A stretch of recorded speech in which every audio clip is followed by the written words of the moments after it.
আসসালামু আলাইকুম রহমতুল্লাহ বরকাতু। সর্বপ্রথম মহান আল্লাহ তাআলার নিকট লাখো কোটি শুকরিয়া যে আল্লাহ তাআলা আমাকে সুস্থ রাখছেন। সুস্থতা হচ্ছে বড় নিয়ামত। দুনিয়ার মধ্যে সবচেয়ে বড় নিয়ামত হচ্ছে আল্লাহ তাআলা আমাকে এবং আপনাকে সুস্থ রাখছেন। এটার থেকে বড় নিয়ামত আর নাই। এটা আপনি উপলব্ধি করতে পারবেন তখন আপনি পরিপূর্ণ শুকরিয়া আদায় করবেন। আল্লাহ তাআলা বলেন, যে ব্যক্তি বিসমিল্লাহির রহমানির রহিম,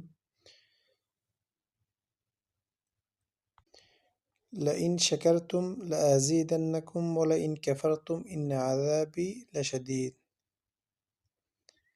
যে ব্যক্তি আমার নিয়ামত পেয়ে আমার নিয়ামতের শুকরিয়া আদায় করবে, আমি আল্লাহ তাআলা তাকে নিয়ামত বাড়িয়ে দিব। আর যে ব্যক্তি আমার নিয়ামত পেয়ে নিয়ামতের নাশুকরি করবে, আমি তার থেকে নিয়ামত ছিনিয়ে নিব এবং কঠিন আযাবে গ্রেফতার করব। সেজন্য আল্লাহ তাআলা আমাদেরকে সুস্থ রাখছেন, সেজন্য বলি আলহামদুলিল্লাহ। যে ব্যক্তি অসুস্থ এখন বর্তমানে, তার থেকে জিজ্ঞেস করবেন, মানে সে বলতে পারবে।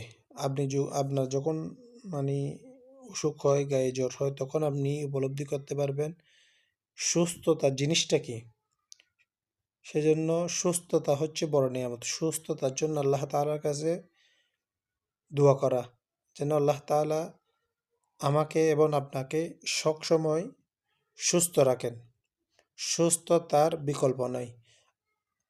আপনার যদি এখন আমি কাউকে, কোনো একটা মানুষকে যদি বলা হয় আপনাকে 10 কোটি টাকা দেওয়া হবে, আপনার এই 2টা চোখ তাকে দিয়ে ফেলবেন, আপনি কি দিবেন?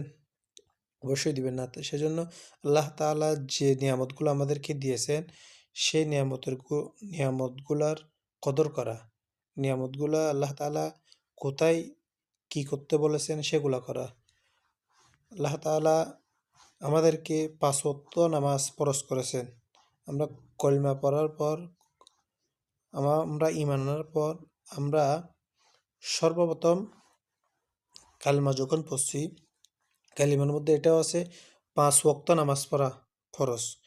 5 ওয়াক্ত নামাজ যখন আমরা ওয়াক্ত অনুযায়ী, সময় অনুযায়ী জামাতের সাথে যখন আদায় করব, তখন আল্লাহ তাআলার শুকরিয়া আদায় করার জন্য আমাদের